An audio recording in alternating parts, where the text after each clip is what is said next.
umakoti wethu indlovukazi ucelile ukuthi ningangibulali nabantwana labasesebancane kakhulu. Udutyulwe wabulawa ngale ntsasa umhlolokazi kaNkosi Clyde Mnisi nobeketyengwe kutshanje emkhuhlu ngaseHazyview eMpumalanga. I find it very concerning that G4S writes a letter to say they are not available. Someone else will see you after the Easter weekend. Ayavutha ngumsindo amalungu epalamente ngento athi kukudelelwa inkampani G4S emva kokuba ingavelanga phambi kwawo. Imbethi manqinde intshatsheli yaseBritane uAmir Khan inqunyanyisiwe iminyaka emibini kuyo yonke imidlalo emva kokufunyaniswa isebenzise ichiza elingavumelekanga delikhuthaza umzimba iOsterine.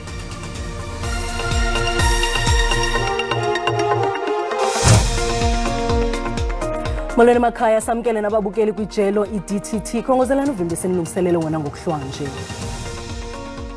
Udutyulwe wabulawa ngale ntsasa umhlolokazi kaNkosi Clyde Mnisi unkosikazi Charlene Matthews emkhuhlu ngaseHazyview eMpumalanga. Amalungu amabini osapho adutyulwe nawo alinyazwa. Oku kwenzeke zingekapheli iyure ezingama-48 encwatyi umyeni wakhe. Unkosi Mnisi wadutyulwa ngothotho lwembumbulu kwisithuba esingaphansi kweveki edlulileyo ngaseKruger Mpumalanga International Airport. Emva kweentsuku ezimbini ebekwe kobandayo uNkosi Mnisi umhlolokazi wakhe udutyulwe wanabela uqaqaqa kongenalusini. Usapho lwakhe luthi le nkosikazi iminyaka engama-30 engunozala ingxengxezile icela ukwenzelwa inceba kusindiswe ubomi bayo. Usapho lubindekile. Sizwa ubuhlungu masibheke lezi ngane lezi zifona lapha zisele zodwana. Zisala zodwana. Umakoti wethu indlovukazi ucelile ukuthi ningangibulali nginabantwana labasesebancane kakhulu ngicela ukuthi nginikeze imali. Usakhile Nkuna ubulela amawabo nomdala ukuba isaphile emva kokuba yena nelinye ilungu losapho bedutyulwe nabo kwesisiganeko bashiyeka bonzakele.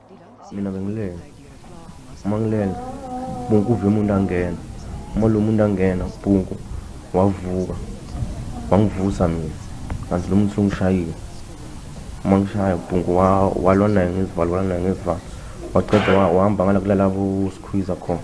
Amapolisa aphanda ityala lokubulala namabini elinge lokubulala. Kwamanje ngeke sithi siyazi ukuthi imbangela yalokudlula yini kodwa siyaqhubeka ngoluphenyo lethu. Bekulindeleke ukuba uNkosi Mnisi akhwele emkhumbini kule nyanga ngezityolo zokuzingela imikhombe. Ayavutha ngumsindo amalungu epalamente ngento athi kukudelelwa inkampani G4S. Le nkampani phanzile ukuza kunika ingxelo phambi kwekomiti ezobulungisa noluleko epalamente ngokuqhwesha uKathabo Best owaziwa njenge-Facebook rapist ngoMeyi wonyaka ophelileyo kwintolongo yaseMangaung eFreystata. It has been a week. Kwincwadi eyithumele epalamente lenkampani ithi iyabazi ubuzaza bokuphendula phambi kwale komiti ejongene nobulungisa neenkonzo zoluleko, kodwa iyakwenza njalo xa ithe yafumana umsila wengwe nobabizela phambi kwale komiti. Amalungu le komiti athi oku kubonisa ukudelela le komiti kwaye kubalulekile kakhulu ukuba le nkampani yabalindi iG4S izokunika ingxelo phambi kwale komiti ngokungxama. Aqhube ngelithi amaxhoba kaBester kunye nabanye basetyhini baziva bengakhuselekanga. The victims of this person are out there with no protection and were never informed that he had escaped. And I would suggest to you that we consider very, very seriously as a committee not proceeding today. I find it very concerning that G4S writes a letter to say they are not available. Someone else will see you after the Easter weekend.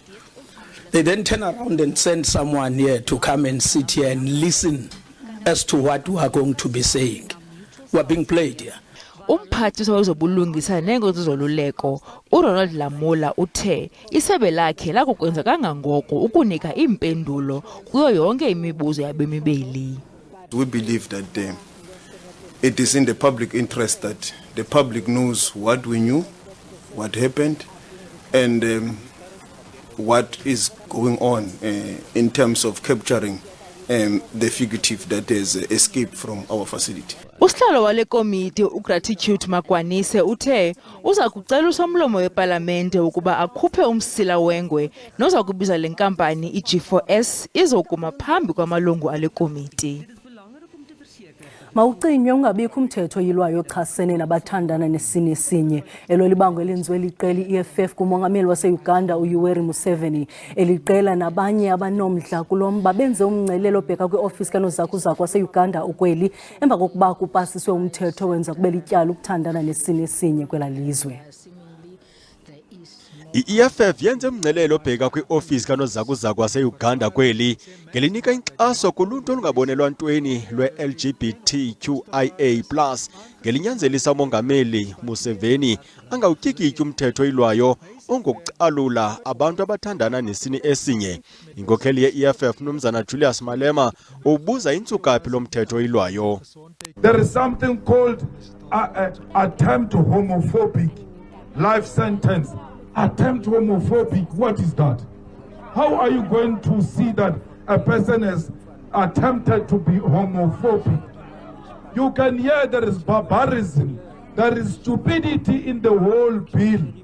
Lo mngcelele utsale umdla kubantu abaphuma mbombo zonke kuquka amatshantliziyo. The bill doesn't allow for any queer survival in Uganda right now. There is no thriving, there is no living. We have been stripped of all of our rights. We do not have access to housing. We do not have rights to medication. I-EFF iqhithise uxwebhu lwezinyanzeliso komele unozakuzaku imemelela kurhulumente waseUganda angayixhasi nayiphi na engokucalula ummi waseAfrika ngokwesini sakhe. Xwebhu lwamkelwe nguNjengele Fred Tolit. I wish to welcome you on behalf of Uganda High Commission. I have had and I've received a copy of your memorandum. Zibuyele enkomeni inkonzo zikaloliwe kumzila phakathi kwelokishi yaseNyanga naseKapa okukusemva kokuba bezinqunyanyisiwe kususela ngo-2019. Umonakalo kunye nokubiywa kweziseko zophuhliso kuko kudala ukusilela kwezinkonzo kule minyaka edlulileyo. Ngelixumba ubhubhane COVID-19 nawo ube negalelo. Abakhweli abahamba ukusuka eNyanga ukuya eKapa banokusebenzisa uloliwe ukuze bakwazi ukuya kwiindawo abafuna ukuya kuzo kwakhona okukusemva kweenkonzo kummandla phakathi kweNyanga neKapa ezithe zabuyiselwa kwisimo esiqhelekileyo. Ukuqaliswa kwakhona kweenkonzo kuye kwalibaziseka yimiba emininzi ekuhambeni kweminyaka. With the cost of living that is high, we're giving our people a choice to still travel, but paying far less than what they've been paying in the absence of trains. So we're very happy that we are here and that the services are being recovered. Kusenjalo urhulumente wentshona koloni uthi uzakunyanzelisa ukuba amagosa ogcina umthetho akhutshwe ngokusesikweni amiselwe kumgaqo ovulwe kwakhona phakathi kweNyanga neKapa ukuqinisekisa ukhuseleko nokukhusela iziseko ezingundoqo zikaloliwe. One of the key things that we will contribute as the Western Cape government, there used to be a rail enforcement unit.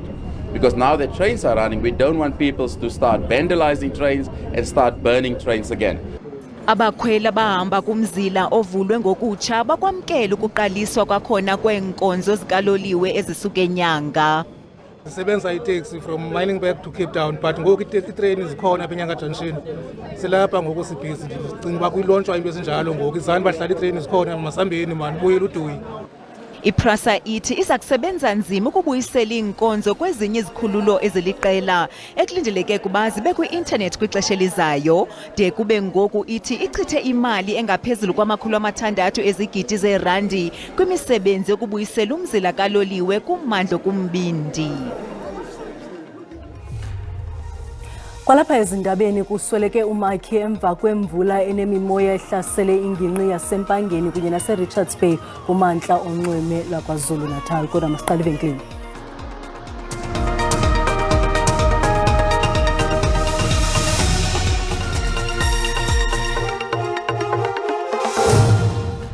Sinamkele kwakhona kwiindaba zelijelo uyakwazi ukubukela kwakhona ezindaba kwijelo leYouTube uthi SABC Iindaba zesiXhosa kwinqaku lokuqala sitheni.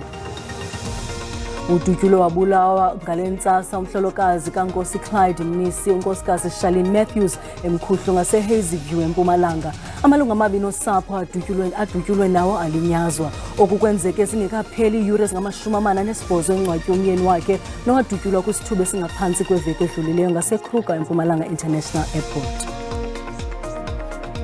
Ngoku masicaphule izimvo zabantu kwikhasi leWhatsApp ngelinqaku. Umphefumlo wakhe ungalala ngoxolo. Ndithi ngxenye kwifemeli yakwaMatthews ingaske nezikrelemnqake ezizenze le nto zingabanjwa zingadakasi amathafeni.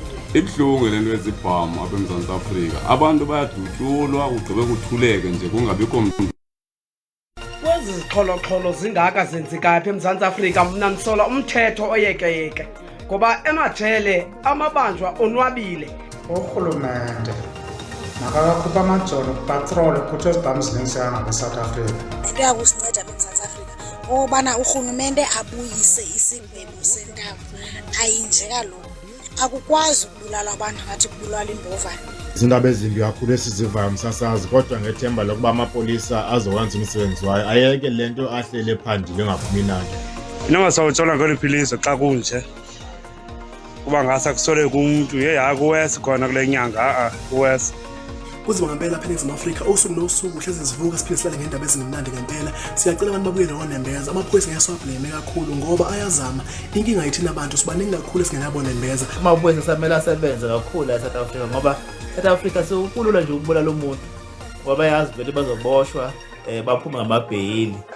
Emndenini wakaMnisi ihlobo nebangani ababe mathupha ayawulala amaqhawe kuyawusala Tibomo umhlaba ngawunono. Isebe lezempilo eMpuma Koloni ligxekwe kakubi ngokungaluhoyi ngokwanele utyando lusemva kwalo. Ngokokutsho kaMphathiswa welisebe uNomakhosazana Meth basemva ngeminyaka eli-9 okukubangele ukudana kwabo bayidinga ngamandla lenkonzo. Kukwanqongophele izixhobo zotyando kwisibhedlele iLivingstone eNelson Mandela Bay. Isebe lezempilo ephondweni uNomakhosazana Meth uthi kungabikho kwemali yaneleyo kunobangela wongakhiwa kwe-orthopedic theatres kwisibhedlele iFre eMonti. Babalelwa ku-1,600 abo balinde inkonzo yezi-theatres kwesi sibhedlele. Isebe lithi linezicwangciso zokusondeza le nkonzo kwizibhedlele zasekuhlaleni ukunqanda amanani aphezulu kwisibhedlele zephondo. Akho bunyani kubeni le service ye-orthopedic eLivingstone ayenzeka ngenxa ye-challenges i-department enayo yezemali. I-trauma cases eziquka ingozi ezindleleni nazo zinegalelo ezilenzayo kwi-backlog ye-surgeries iphondo lonke jikelele. Noxa kunjalo, umbutho we-Democratic Alliance awuxola ngayo le mpendulo. Uthi lomba unyasha amalungelo oluntu kwaye umemelele ungenelelo lomphathiswa wezempilo kuzwe lonke. The dysfunctionality of our health department has impacted severely on the lives of patients, some of whom have suffered the shocking trauma of amputations as a result of surgery backlogs. Ukanti ingxaki zabo badinga inkonzo zempilo azipheleli apho. Ndivisimandi le yongaboni bendiqhele uzenzela. Ndinqwenela ukubona okuba ndibone qha ndifuna ile. Ukanti isebe lezempilo ephondweni liye lazibophelele kufumaneni isisombululo kule ngxaki. Abongile Yankees kwiindaba ze-SABC eMonti. Kusweleke umakhi emva konogumbe wemvulo bekhatshwa ngumoya omandla ohlasele ingingqi yasempangeni kunye naseRichards Bay kumantla onxwemela kwaZulu Natal. Zingaphaya kwama-20 iintsapho ezisusiwe emakhayeni azo emva kokuba imizi yabo ikhukhulisekile. Iingxelo zithi lo msebenzi wokwakha wothuleke luphahlelo lodederhu lwevenkile empangeni wayokubetheka phantsi. Abanye abasebenzi ababini bonzakele kakhulu baza basiwa esibhedlele. Bebemaxhaphetshu bezama ukulungisa esi sakhiwo. Esi saqhwithi senze umonakalo omkhulu kwiziseko zendlela nakwiivenkile ezikwingingqi yoshishino. Kuncothuleke imithi, konakala neendlela, nto leyo ikhokelele ukuba kuvalwe indlela. Ezinye idolophu ezithe zachaphazeleka yiMtubatuba, iJozini kunye neManguzi. Ezo ndawo zishiyeke ebumnyameni nanjengoko kuphazamiseke umbane. Umasipala wasemhlathuze uthi konakele izibhedlele kunye nezinye izakhiwo zikarhulumente. Abasemagunyeni bathi amaqela ololo lentlekele athe bhazalala encedisa abo bachaphazelekileyo kwaye bakwajonga nomonakalo. Ulutsha usaze ngobuso elizweni ebhatisi kufuphi nasecawe eMpuma Koloni luthi lulwa neziyobisi nanjengoko abaninzi bebhenela kuzo ukuquma uxinzelelo lwentswela-ngqesho. Esi sixeko sixhomekeke kwiifama ezibanamathuba ngamaxesha athile. Bayambongoza urhulumente ukuba avule amathuba emisebenzi. Ilokishi encinane ibhatisi nesekelwe ngaphandle kwePort Alfred yonganyelwe lizinga eliphezulu lonqongophalo lwemisebenzi. Kunjalo nokuxhatshazwa kweziyobisi kuqatsele uninzi lwabantu kwesi sixeko alunazazisi naziqinisekiso zokuzalwa. Bangumuntu omtsha apha ebhatisi siyasokola, asifumani imisebenzi, and then abantwana abancinci olutsha lolapha luyatshaya oluninzi. Olunye abanye andapha bezi-prostitute behamba bethengisa imizimba ngenxa yokunqaba kwemisebenzi. Isebe lophuhliso loluntu eMpuma Koloni luthi luseke iqonga lokulwa iziyobisi ngelokwehlisa elizinga liphakamileyo lokusetyenziswa kweziyobisi kule ngingqi. Sazakhiwe ii-committees on i-substance abuse committee ezizawuncedisa nabo bathe ba-affect in fact bonke abantu abatsha bale area. I-arhente yelizwe yophuhliso lolutsha i-NYDA ithi seyibachongile abantu abatsha ukubhalisela ukuba yinxalenye yenkqubo yezakhono zoshishino. Ukusweleka komhleli weendaba zejelo i-SABC eFreystata uTeboho Lithaba kuchazwe njengenye yelahleko engathethekiyo kuluncwadi lwesisuthu kunye namajelo eendaba. Okukuthethwa ngumhlobo kaLithaba uPule Litshisa. uLithaba oneminyaka engama-40 ubudala wayephumelele imbasa kubuntatheli nokwangumbhali wesisuthu nomgqatswa we-PhD uswelekelele ekhayeni lakhe eBloemfontein eFreystata. Intatheli yaphumelela iimbasa ezininzi uTeboho Lithaba wazibandakanya nejelo lendaba le-SABC eBloemfontein ngo-2008. The time and the life I spent with him on a professional level doing our work, Teboho has displayed a very high work ethic. Teboho has been, jealous about his work, profession. Iqonga labapapashi kunye nabahleli baseFreystata livakalise amazwi.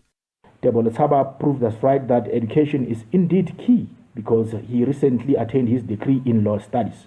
He shall be missed for his energy in football analysis and eager to help everyone who he knew.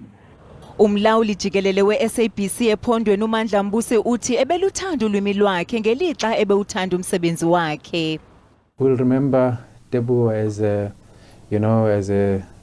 person who was passionate about Sesotho language and also a passionate about news.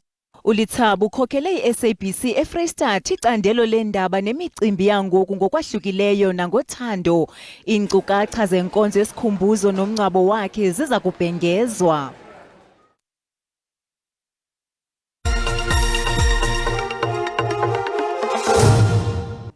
Imbethi Manqindi intshatsheli yaseBritano-American inqunyanyisiwe iminyaka emibini kuyo yonke imidlalo emva kokufunyaniswa isebenzise ichiza elingavumelekanga nelikhuthaza umzimba i-Osterin. Okufunyaniswe ngaphambi komlo wakhe noKel Brook i-arhente enqanda ukusetyenziswa kwezikhuthazi kwezemidlalo e-United Kingdom.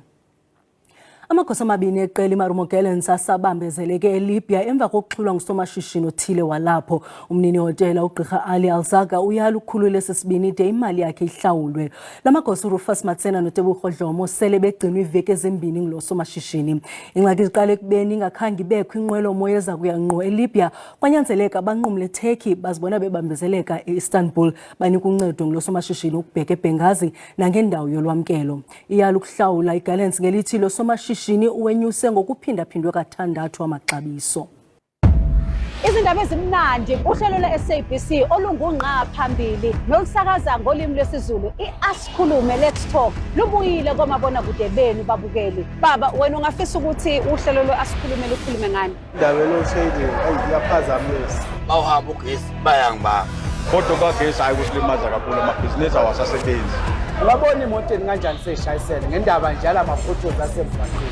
Amaphoyisa phela sadla iconco. manje isotho loshona nathi asikhona ukusebenza amathuba omsebenzi siyiyouth sayidinga imisebenzi ayehlise amaprice okudla abanye abantu abasebenzi baphila ngemali edrani sisakhulunywe ngale nto yokuhlukumeza kwabantu besifazane nebancane Simzwile sanlalela asihlangane njalo ngoLwesibili ku-SABC 1 ne-DTT asikhulume let's talk.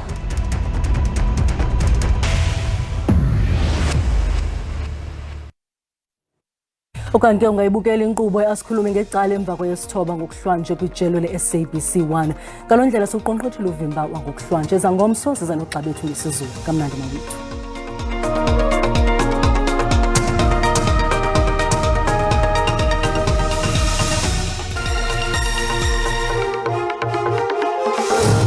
Botani mawethu ngicela sikhongozele naluqikelelo lwemozulu masiqale ke ngokuhlwanje nalapho simbona la 60% wamathuba emvula phaya kwelaphondo laseLimpopo ngokunjalo nasempumalanga kungenjalo zinjuzane nje ezithe qa ezilindelekileyo phaya KwaZulu Natal akho mvula ke ezilindelekileyo kwezinye indawo kodwa ke ngomsombukeli sabona into banoko lithegwele ngamafu kwindawo ezikumntla mpuma welizwe zikhona ke zantshuzane ezithe qa ezilindelekileyo kwelaphondo laseLimpopo futhi ke mbukeli uyabongoza into ba uqhubeka lokungononophelo ngenxa yezazibha zenkungu esizibonayo phaka laphondo laseLimpopo empumalanga ukwehlela KwaZulu Natal ngokunjalo napha kwindawo ezikwempuma yasempuma koloni kanti ke kumimandla esentshona uyabongoza into buqaphele kaloku la mozulu ethanda ufudumala nenomoya nenokudala kaloku imililo yamadlelo phaya entshona koloni kanti ke napha kwelaphondo kulindeleke izibhaxu zenkungu kwindawo ezikumzantsi ntshona welizwe embukele enye into efuneka uyiqapheleke ngokuhlwanje zizantudumo ezimandla ezilindelekileyo pha eLimpopo ngokunjalo nasempumalanga masijonge into ba